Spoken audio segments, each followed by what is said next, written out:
नमस्कार, जय माता दी। आज हम आपको सुनाने जा रहे हैं पौष रविवार व्रत की कहानी। एक साहूकार था, उसके बच्चा नहीं था। एक दिन सवेरे सवेरे वो बाहर गया, देखा कि एक किसान खेत में दाना डालने जा रहा था। साहूकार के मिलते ही वो वापस लौट गया और बोलता गया, आज तो सुगुन अच्छा नहीं हुआ। किसान की बात साहूकार ने सुन ली, उसका मुंह उतर गया। उदास मन से जब घर गया तो उसकी पत्नी ने उदासी का कारण पूछा। आज क्या बात है? साहूकार ने सारी बात बताई तो पत्नी बोली, आज चिड़िया भी आई थी। वो भी बोली, यहाँ तो बच्चे नहीं हैं, दाना कहाँ से मिलेगा? कहकर उड़ गई। साहूकार को बहुत क्रोध आया। उसी दिन से सूरज भगवान की आराधना करने लगा। 12 वर्ष बीत गए। राणा दे सूरज भगवान से बोली, ये इतने मन से आपकी आराधना करता है, इसकी पुकार सुन लो। सूर्य भगवान ने उसके सामने प्रकट हुए और कहा, तेरे भाग्य में संतान नहीं है, पर मेरे आशीर्वाद से एक कन्या होगी। 9वें महीने एक कन्या ने उनके घर में जन्म लिया। कन्या जब हंसती तो उसके मुख से हीरे मोती गिरते। मालिश वाली आती और हीरे मोती ले जाती।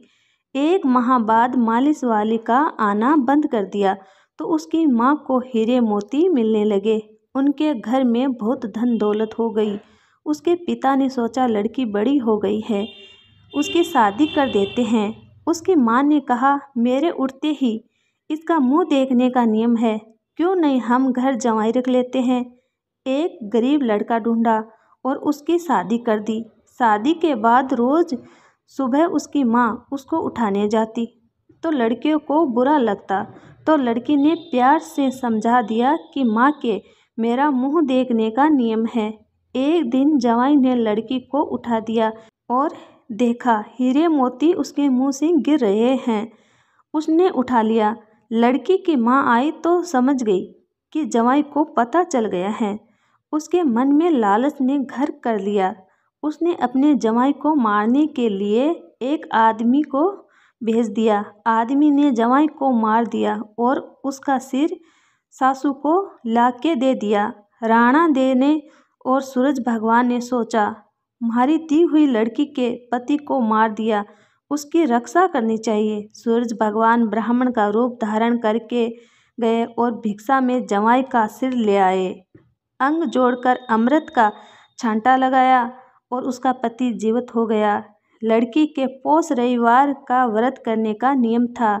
वह पूजा कर कहानी सुन भोजन करने के लिए पति का इंतजार कर रही थी। उसका पति आया तो उसने पूछा, आपको पता नहीं है क्या, दिन अस्त होने पर मैं खाना नहीं खा सकती, अगले दिन खाना पड़ता है। उसके पति ने उसको सारी बात बताई। बेटी बोली, अब हम यहाँ नहीं रहेंगे। सास ने बहुत पश्चाताप किया, पर बेटी अपने पति के साथ ससुराल में सुखपूर्वक रहने लगी। उसके घर में सुख समृद्धि हो गई। हे सूरज भगवान, जैसी बेटी पर कृपा करी वैसी सब पर करना। उसने अपने परिवार पुत्र पौत्र के साथ जीवन यापन कर अंत में सूर्य लोक में स्थान प्राप्त किया।